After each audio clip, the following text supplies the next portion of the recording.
has a totally different vibration to the people who receive that information. It isn't about selling. It becomes for them that same passing off of the torch of choice. Yes, I'm going to give you the same opportunity, the same option for the choice that I made, and look at what that one choice has brought to my life. So, every morning, what are the things, if you could only work an hour a day, maybe for some of you it isn't even an hour a day, if you span out over a week, maybe you're only working an hour a week, whatever the time amount that you dedicate to your Take Shape for Life business, what 1, 2, or 3 at the most activities, if you do them, will move your business forward? Open it up. So what would be those calling activities? Calling clients, calling coaches. And my of course, 2 favorite things to do. You know, and I hope you don't mind me sharing the fact that I have never met anyone who is as good at picking up that phone day in and day out and making those phone calls. And look at everything, that choice every day. Making it does for you. It's incredible. And that is fueled and backed by a strong sense of why. And it doesn't really matter for each of you whether anyone knows your why or not. It's only important that you tie it to your daily activities so that when you get up in the morning, you're excited. How many years have you been in the business now? 10 years. As excited 10 years in? Yeah. Well, I mean, we're in a meeting this afternoon, and I could watch you. You're like this. You wanted to get up and get out of the meeting and pick up the phone because that is connected to your larger why. And that is awesome. Don't we all wish we had just an ounce of that, right? Every morning when it comes time to pick up the phone and call. So that would be an example of one of the critical activities that moves your Take Shape for Life business forward. What would be another example? Making money. Making money. So what are the activities that would lead to making money? Excellence at the point of service, getting my client base to be more involved and more, just excited about what we're doing. Perfect. Hear from me so I can engage them and make them not give up. Awesome. So one of the things that he's demonstrating here, that North Star, the reason that's on the slide is I'd like for each of you to figure out the why. After watching the video, hopefully you'll be a little bit more clear, and or working with your coaches and really just digging in, because it is the most important concept that you'll learn, translating your why into your North Star. So for you, making money probably is that North Star, and every single day when you get out of bed, you face the star and you walk towards it. And it's just like, going all the way back to early times, following the star to Bethlehem, right? They managed to get to the destination without GPS or maps or Siri or iPhones, and just with a cause and a purpose and a drive so compelling that every single step that they took was on course and lined up with what their destination was. Can I clarify one other way? Absolutely. I didn't mean necessarily that I'm trying to be wealthy directly by it, but like my staff are women who do not have a vision that this company can give.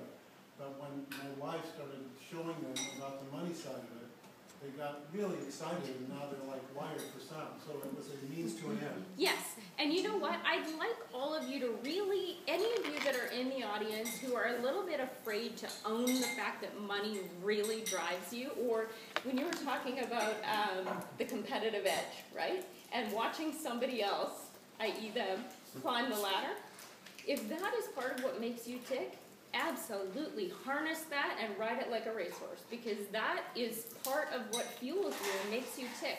You don't have to advertise it, but own it. So for those of you that are motivated by money, bring it on, right? That becomes a benchmark for you to continue to re-engage moment to moment, to make the phone calls and do the activities that really get the job done. Did you have a comment? I was just going to say, sometimes like when we're looking at bringing new coaches in, I feel that maybe I'm projecting it's the money and it offends people. You understand what I'm Right, saying? and that's a brilliant sales tactic to not project on, but to ask questions, right? Get them talking about what their why is. And when you watch the video with Simon, that'll give you a nice way to open that dialogue. Because again, in talking about the business and creating opportunities to talk about the business, I know that is a huge issue, is that feeling you don't want to be salesy, right? You don't want to be a hard sell. You want it to be easy to flow naturally. The greatest way you can do that is to engage with questions and to be able to really draw out of them, what is it, that little spark that sets them on fire? So maybe you find out, you know, that, like for me, I was a competitive figure skater for 19 years. So there's got to be some kind of competition, some kind of artistic expression, a drive within me that when people ask me questions, you'd be able to get to that real nugget. And once you know that hot button for someone, that's how you would share with them the way that the program has touched your life through the lens of that. You know what I mean? So that it really is much more of a dialogue than it is an actual sales pitch, right? And that's part of customizing and art of the sale, right? Yes. And anyone who's been paying attention with what Dr. A's been talking about and what we talked about at conferences in the past is when you find somebody's why, you now have what we call intrinsic motivation. It's their reason for doing this. Exactly. And that's the difference. If they're picking up on your reason for why you want them to do this, that is extrinsic motivation. But when you go inside and you do the consultative conversation and you peel back the onion layer and find out what their why is, then you open up a spring of energy and it bursts out. And it's natural. There's nothing salesy about it. It is on a totally different vibrational level than those conversations that you're really forcing. Right. So, organization is something that obviously is near and dear to my heart. I've been part of the Nerds Unite Club since practically birth. And one of the things that is fascinating to me about the art of organization is just the realization that it's really not about the stuff. So forget the idea that it is, and let's focus in on really at the heart of what clutter and true organization is all about. How many of you were here, well, at the other place when I spoke the last time to this group? So not that many repeat offenders. Fantastic. Yes, I was. And on the honeymoon, pulled the goalie. He went top corner. Now we have a baby. There's the Canadian in me giving you hockey references to conception. But at any rate, see, distractions equal clutter. Perfect example. So when we're talking about that North Star cutting into really being focused into your business, the goal is to try to eliminate as many distractions as we possibly can, because again, they are clutter. But really, what is clutter? Well, when you think of the word, it's a buzz term that's thrown around a lot these days, but when you look to the root of the actual word, it's derived from the Middle English term clotter. So if you imagine cutting yourself, your blood would just flow and flow and flow up until the point that a clot forms. And that clot is a stagnation of energy that prevents flow. So clutter in your body, translated into clutter in your space, it's the same thing. It's a stagnation of energy that prevents flow. So now you just saw the integration, didn't you? Because I actually felt it. I felt the little goosebumps on my arm right there. That integration is why it isn't about the stuff, because you can apply stagnation of energy to anything in your life. What is not working? Where is there not the wellspring of vitality? You've got clutter. It doesn't matter if it's on your calendar, if it's in a relationship, if it's in your space. The stagnation of energy that prevents flow is clutter. So, flow is a huge, huge word in my vocabulary in terms of its importance. Anybody read the book Flow by Mihai Csikszentmihalyi? You probably remember if you read it just simply because his last name is so darn complex. So, It's got it on audio too. yes, which is actually a little easier to digest than the written version because it can be a little textbook. What was the author's name? I know. It's Mihai, which is spelled like Mihaly, like Mihaily, I think. And Csikszentmihalyi is I was going to say Z, but I'm in America, CZ, blah, blah, blah. 13 letters long. Yeah. Csikszentmihalyi. It's ridiculously long. Just look up yeah. Flow. It's on Amazon, everything. Yeah. But the Cole's note of the whole book anyways, save you the time and the energy unless you really want to do the digestion. is getting into flow state. So does everybody know what I mean just when I'm glossing it over, calling it flow state? It's that place where you are so in the zone, you're so in tune, that time almost seems to stand still. Everything around you fades away, and you are tightly engaged, you're focused in, you are in the highest of high performance states. That high performance state called flow is really what we're trying to get our lives to be. So when you think of the trilogy, healthy body, healthy mind, healthy finances, you want all of that to be in flow. So that once everything is integrated, once it's working, think of what a high-performance life you are leading at that point. And you can watch people around you who are in that exquisite state. And it is just magic to watch it, isn't it? It's awesome. And not only is it magic to watch, but it's magic to feel when you are in that place. So if you haven't been there lately, just do your best to 2% shift your way over to getting there. Don't try to change your entire life against small choices, right? If you know that putting on the Black Eyed Peas on your iPod makes you, start to dance and gets you into a higher vibration feeling, that's the gateway to flow. Incremental leaps in that are going to make you feel better, because once you feel better, like attracts like, and before you know it, you're really on a roll. Same with weight loss, right? Every pound you lose gives you new momentum for more and more and more. Every rank that you achieve within Take Shape for Life gets you more and more excited to help more lives, to make more money, to do whatever your why is, to send your kid to a camp, to whatever that fueling driving force is. So, flow. Focus on it and look to your life every single day. Make sure you're incorporating things into it that give you that energy, so that if a few things feel difficult to you, like picking up the phone every morning, but you know that that's what you have to do, make sure you're listening to the Black Eyed Peas or doing your flow activity right before you move into picking up the phone, because you can feel the difference in your energy and in the way that you communicate once you're up and in the zone. All right, any questions about flow, about clutter, about any of that? Why is it that we choose to allow the clutter to prevent us from flowing? All right, part of it is mindset. A lot of things start with the mind. So, a lot of people will say, I need to get organized, right? That's the common phrase that people use. Well, getting organized implies that it's a one-time event, that once you do it, it's done, you'll never have to do it again.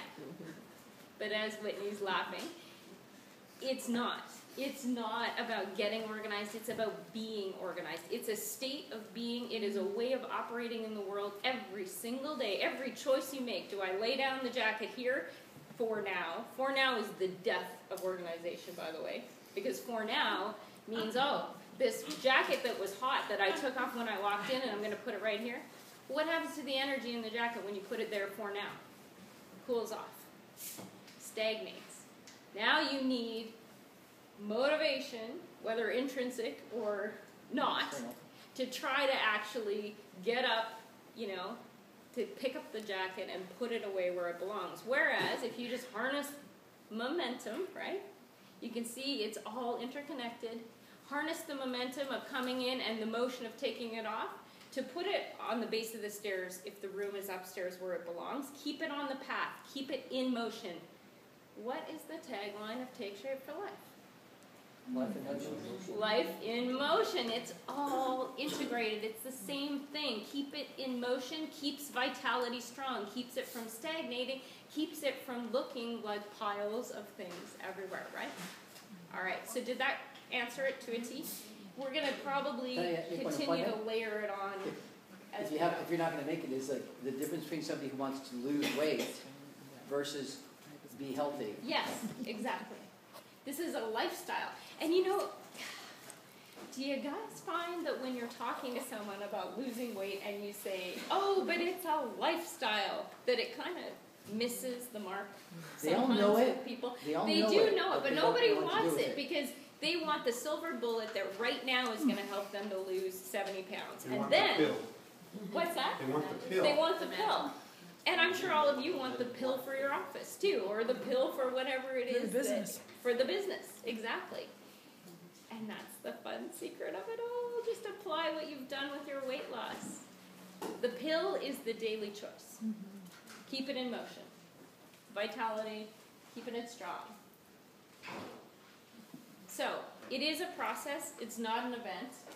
And, like a song, it has a beginning, a middle, and an end. And this is where a lot of people get tripped up.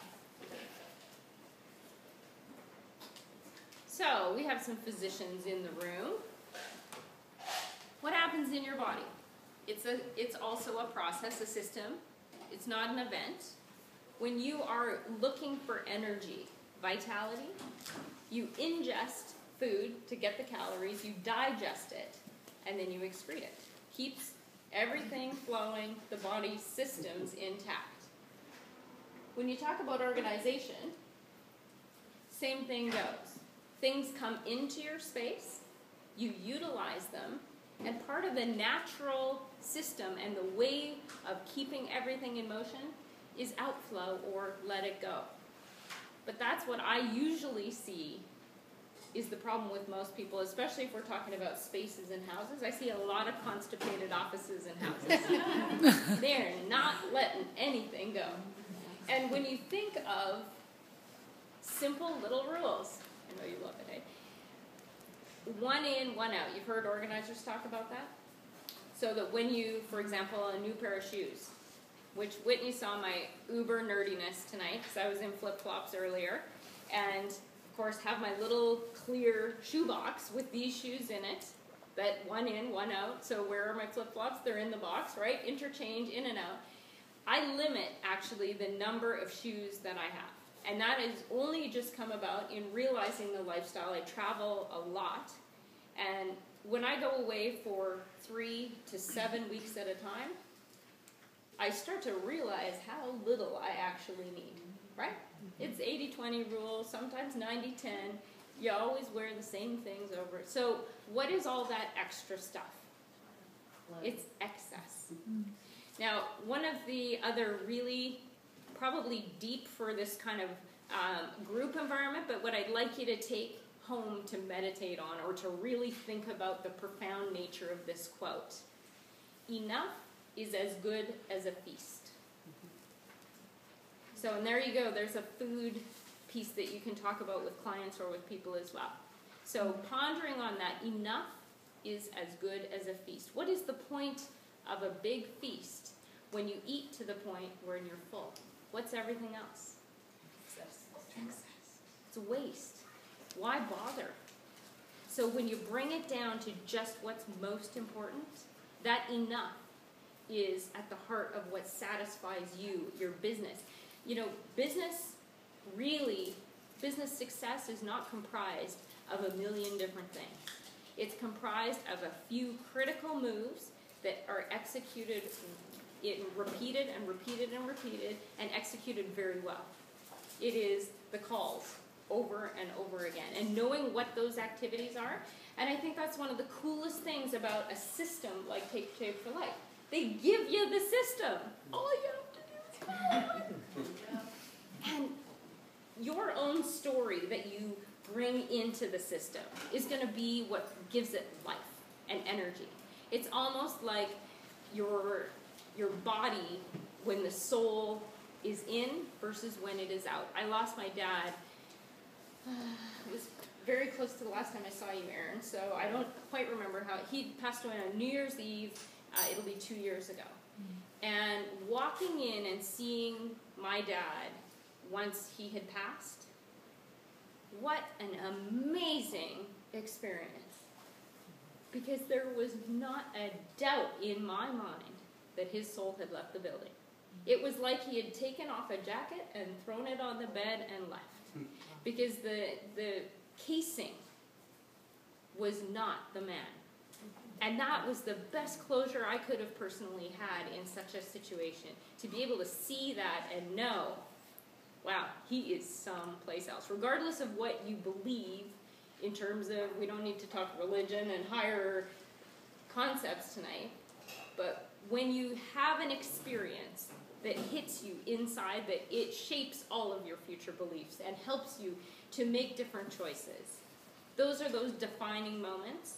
And just like that casing, when you decide to let that go, that is what you breathe into the system of Take Shape for Life.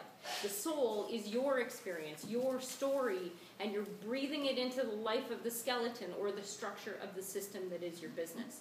So utilize the tools. Office in Motion, go to the back end. All of you, and you're watching Greg and Whitney do it, right? Everything they do, one of the filters they have is it duplicatable? And the answer is always yes. That's part of their filter and their why with all of you, is making sure that whatever they're doing, knowing you guys are watching, you'll be able to implement and do it as well. So cool to have such a powerful system and to be able to add your own value into it. Absolutely awesome. So now with your calendar, how do you apply that same idea of ingest, digest, excrete, or inflow, utilize, let it go? You want to always think of every event, every calendar appointment, everything that you do as having a pre, a during, and a post. So if you have a coaching call, before the call, prep time, block it. And if you're kind of a last minute person and you know that about yourself, harness that fact. Don't book your prep a week in advance. Book it right tight to the call so that you know you're doing it, you're using the momentum of your preparation to be on your toes the best possible that you can, to then move into the during, which is the actual coaching call itself. Post-call, you need to block time, because inevitably, I do a lot of coaching as well, there's follow-up items, things that you've promised to send to someone. So having whatever amount of time, for me, because I'm self-employed, I have to, when I'm done coaching, send an invoice. So every coaching call in Crystal Land is not complete until the invoice has been received by the client, or it has been processed at my end. I'm very sad to say that I, with being on mat leave, don't have my assistants, because that was a very nice flow where I could harness and utilize someone else to then apply leverage to this concept of really making sure that you're doing the activities that matter most. So think about that for yourself. What are the critical inches? What are those most important activities to your business? And then ask yourself that second advanced class question: do I have to be the one to do it, or is there someone better suited to do that piece? So that now you're really starting to leverage. And leverage is the idea that we're working on when we're moving from just building your own Take Shape for Life business to building a team, right? The concept that all of you are harnessing is that powerful idea of leverage. So any questions with pre, during, and post, and how you can apply that? How much time do you usually recommend for the pre and the post? You'll know for your own activities what it takes. And again, pay attention. So for example, when we first started putting pre, during, and post in for travel. So when you go on a trip, you need packing time before you go. You've got all the things that you're going to need during the trip. And then when you come home, how often does the suitcase come in the door, open it up, you kind of pick your way out of it for the next week, it stagnates, before you know it, it's a giant disaster, and your performance for that entire week is totally hampered because you're not at optimal capacity. 15? Yeah. Thank you. Making sure that when you have a trip on your calendar, you come home and you have a predetermined, before you even leave, block of time to unpack is part of this same system. It might take you 2 or 3 trips to know how long to block for your packing time and how long to block for your post time. But if you really are committed and it's an activity that you know you're going to repeat over and over and over again, it makes sense to actually pay attention to the amount of time so that you'll know and you'll be a better estimator. Because estimating in and of itself is a skill. So really it is developed through patterning it out and creating the average. One thing I just wondered if you'd include would be fail-safe. In other words, have redundancy built in, so the call fails and you can't get on the webinar, but you can still get to the vocal thing. Yes. Or you have a backup system so you're not going to miss the call. Absolutely, and especially, again, for those repetitive things, it makes sense to put those, what did you call them, fail-safe? To put fail-safes in. So while we're on the concept of travel, for example, one thing that we've instituted is a travel drawer.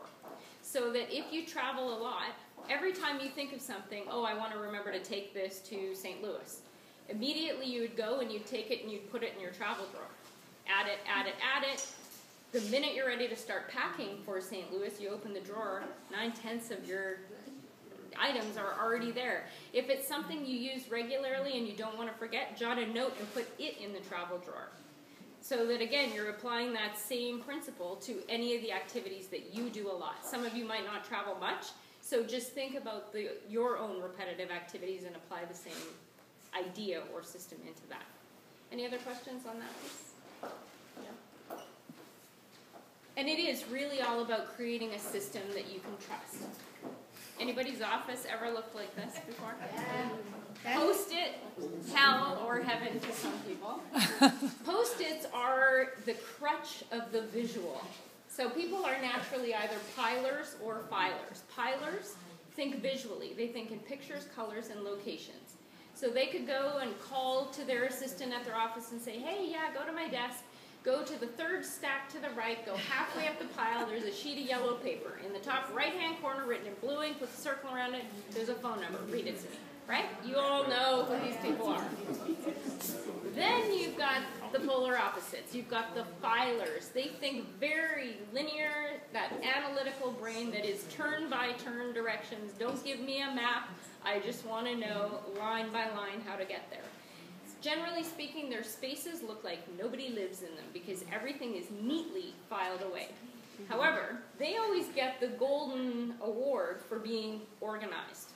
But if you took someone at the polar end of filer and someone at the polar end of piler, you'd find that if you set a stopwatch and had a race to who could get their hands on one particular piece of information that they're looking for, they probably would come pretty close together to a tie.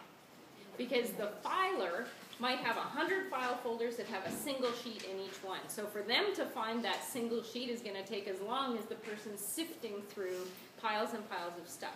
So the more you can, again, bring it to the core. Core is where it's at. What's weight loss? What's everything else that's not? You're always losing the fat to bring it to the core. It's all about that centralization, bringing it in nice and tight. So for pilers and filers, bring it to the center. Try to keep your files to 1 inch thick. And you'll find that when it hits an inch, it'll naturally split. When you flip through it, I've never met a file that didn't instantly split into two and you know exactly how to categorize each of the two. But start trending towards something that is a little different than either of the poles or the extremes. And part of how you would do that, so our cutlery drawers, we never have cutlery chaos, do we? Ever. No one ever says, oh my God, where are the forks again? Yet keys or other things, right? They're always in a point of chaos. Part of why cutlery works is people understand the life cycle. It's in the drawer, neatly to my organizing orgasm, love of my life drawer organizer, the one that everybody has in their house. They're all lined up neatly, like with like, forks with fork. They're either in the drawer, they're at the table, you're using them, they're in the sink, they're in the dishwasher, they're back in the drawer. That's the life cycle of a piece of cutlery, right? Right. So, didn't everybody's mom say a place for everything and everything in its place? So now, think about the core activities of your Take Shape for Life business. What on your desk really matters?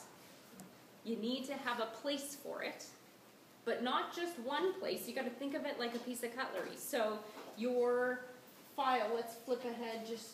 I want to make sure we get this one last piece in. I actually am going to go back and just do these ones. There we go. Your file system, that's a core piece of infrastructure in your business, correct? Mm-hmm. That has got to be, you need to understand inside there the client, the intake forms. Profile. Yes, the tracking sheets. What's the life cycle of the tracking sheet? There's probably going to be a bunch of them, templates, empty, somewhere at arm's reach so you can grab a new one. You're going to fill it out. It's going to go into pre-client perhaps. You're going to take it out. Actually, that's a great place for them, is right in the pre-client folder, because you've got, There you you've go. got, Pull it straight up. you've You got- can save the clutter of a hanging you've file. got Love content, it. you got a contact in the front and then an empty one in the back, or you can put it in the bring a folder one. Perfect. But those of us that, like, I have several offices, I mean, this red bag is that. Perfect. I can't do that, you know? Awesome. So let's just skip back to these couple of ones that answers exactly that point, which is, everybody heard of feng shui before? Yeah. Okay, so in feng shui they have this thing called a bagua map. It's a 9-square grid that you hold over the floor plan of any given space that tells you which is your wealth corner, your relationships corner, da-da-da, right? So this is Krista's bagua map for organizing. If you hold this over any given space, this tells you where to put things. So at the heart of the space, at the core, because core is all that counts, is anything that's hot. You've got an empty ring around it, then you've got your warm items, then you've got your cold items. So when we're talking about your gorgeous red bag, hold the bagua map over the bag, center of it. That's the easy to access piece, right? Yeah. That's where you're keeping all your hot things. Everything probably has its Always own easy. place. Those zippered pouches that are on the outside that are difficult and hard to access, that's where you're going to put your least used items. So you can micro this down to a handbag. You can macro it out to an entire room. So giving you the example where people are already really rocking it is in the bathroom. Come on, baby. Come on. See, it's probably in on the trick that it's time up. So at any rate, keep only the things that you use and love because their energy is hot in your hot space, right? But where people are really getting this going on naturally is in the bathroom.